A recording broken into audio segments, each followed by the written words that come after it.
Hi there. Here in Victoria, Australia, it seems things are getting quieter now the cases are going down.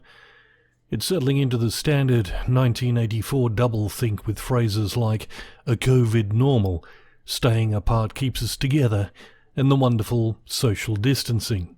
And while we are in what I believe to be the eye of the storm, there's something nagging at me these days. Now, I understand that so-called tests can't actually test for a virus that hasn't been isolated or proven to exist. I also understand all they do is amplify everything in the sample taken, manifold, and it's at this stage they look for particular sequences. Not the actual virus, mark you, but certain sequences, and then it depends on how many times they multiply the same sample in these PCR tests as to if you show up as a positive or a negative. The thing I can't understand right now, though, is the fact that given the number of false positives inherent in these tests, how Victoria is having many days in succession of zero positives despite thousands of them going on.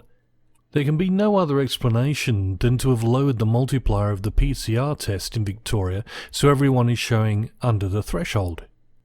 So why is it being made to look like there are no new cases when there are increasing calls for a vaccine? And indeed, Scott Morrison, or ScoMo, the Prime Minister, has just signed 2 more deals with vaccine manufacturers, bringing the total to 4, with a taxpayer commitment of $3.2 billion. I can only wonder what's around the corner, and if it was so easy to fool so many with 2 imaginary waves of a virus, imagine now that everyone has been pre-trained in lockdown procedure, how easy it's going to be to pretend a third. It's also a shock that many people remain unsurprised at their own army appearing at checkpoints and assisting the police with it all. Imagine how much they can get away with when they bring it back with a vengeance.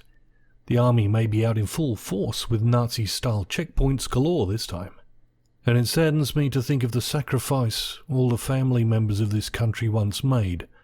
Those who were asked to crash like a bloody wave against the wall of opposing armies overseas in the name of freedom. And now to see that freedom crumble from within, a generation or 2 down the line, it's just horrifying. Those very same political bodies that once fueled patriotism, democracy and freedom, now force lockdowns, business closures and face masks, all without a single body in the streets and an above 99% recovery rate. You know, there was a very successful Poppy Day campaign run in the UK 20 years ago, where a full-page spread showed how the country might have been if the war went a different way. It was a mock photo showing Nazis checking papers in the streets of London, with Big Ben in the distance draped in swastika flags with the phrase "Lest we forget" in bold letters below. How that poster has not been remade for all affected cities, recreating their landmarks in the distance and posted on every street corner, I have no idea. Were all the sacrifices for nothing? And if so, if we are demanded to go to war in the future to protect freedom and democracy, will anyone go? Still, the Gretas of this world must be happy. We're made to breathe in our own CO2 rather than expel it now. Only the rich can afford to circumnavigate the world and the rules without wearing masks in their giant carbon footprint yachts, jets and limousines. Oh, the irony. You see, the rules are for us, not for them. We get to stay in the lockdowns, lose businesses and jobs, and we get to learn how to live sustainably by soon not being able to eat real meat, by recycling food companies' plastic and cardboard waste for them, and by jumping through hoops just to travel. The restrictions we had to have that never went away from airports due to the last bogeyman called terrorism has now been added to by virus restrictions. The so-called free countries are now behaving more like gulags. There's a great YouTube video by Larkin Rose about the government called 5 Questions, and I hope you won't mind me paraphrasing here what they are, although I would encourage you to seek out his video as he puts it incredibly well and has some outstanding videos including a classic called The Jones Plantation. His questions go something like this. Number 1. Is there any means by which any number of people can delegate to another the moral right to do something they themselves cannot do? Number 2. Does anyone in legislature or politics have the right to do something which other people do not have the right to do? And if so, from where do they derive this power? Number 3. Is there any means, voting, legislation, etc., by which people can transform an immoral act into a moral act? Number 4. When lawmakers and law enforcers use coercion and force in the name of law and government, do they bear the same responsibility for their actions as anyone else would if they acted alone? Number 5. If someone has a moral dilemma because of an order given by a political body, is he obliged to obey the law on what he believes to be wrong rather than following his own conscience? Now these are very clever questions designed to make you think. And while you do, bear in mind you were born into this world and soon taught to mistakenly believe someone can make laws about how you live your life and what you can and can't do. They also claimed a large percentage of everything you earn and can increase that amount for their own wage, taxation or licensing at any time.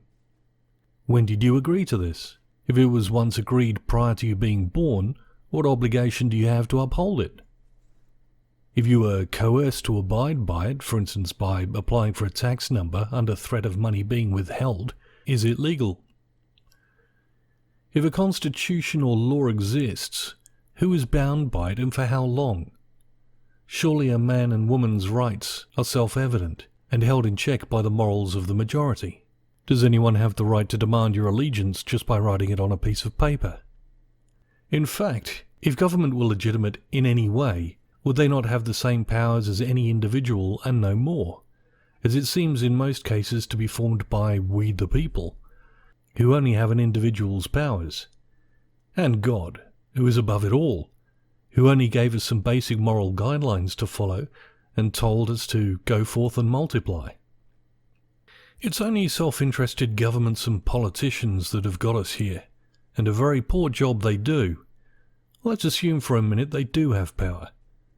Do you believe your representative reads each law they pass in full? Hundreds of pages?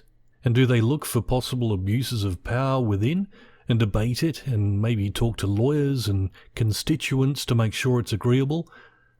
Or do they just have the power to read the summary page and vote it in on your behalf?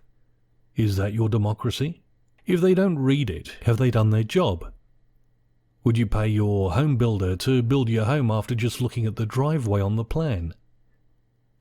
If you claim there are too many laws passed every day for them to be able to concentrate on it, why are they passing so many laws? And if this impedes their job, why aren't they stopping for a moment until the first job is done properly? Do you believe government is in your best interests?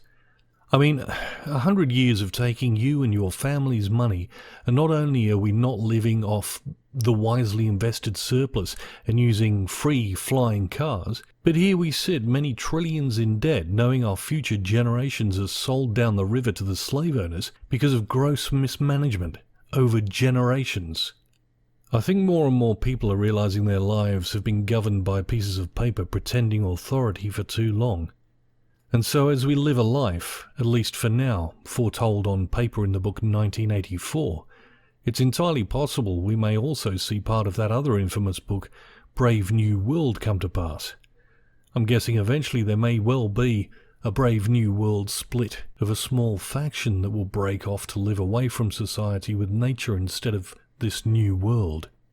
But soon something must happen to bring about a fear of the virus once more.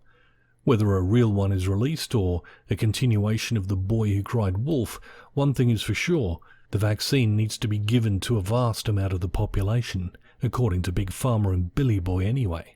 And so, as the vaccine becomes available, another societal shock will probably come to ensure the fear makes much of the population beg to have it. Maybe people becoming visibly ill in the street. As some have speculated, people can be targeted now because they're keeping their distance from one another, and we've got some neato new satellites going into the skies and mobile towers all around us to pick someone from a crowd. And what will be in the jab? Probably not much to begin with. They'll want as little side effects as possible to encourage an uptake. However, over time, with stragglers restricted enough to encourage them to take it too. Perhaps in time, maybe a year or two, a change will start to be noticed around the hospitals and schools. Maybe people won't notice it much at first because a year of masks and distancing has made meeting people and procreating produce a low rate of population growth. But perhaps after vaccinations, in another year or two, people might notice a sharp decline in births. Those that remembered certain vaccine tests done in Africa, whether the claims were true or not, might add two and two together. It's not as if Billy's injections have not had certain claimed negative effects before, and the calamity of having already injected most of the population only to find a large number now sterile as a side effect? Well, who could have seen that coming?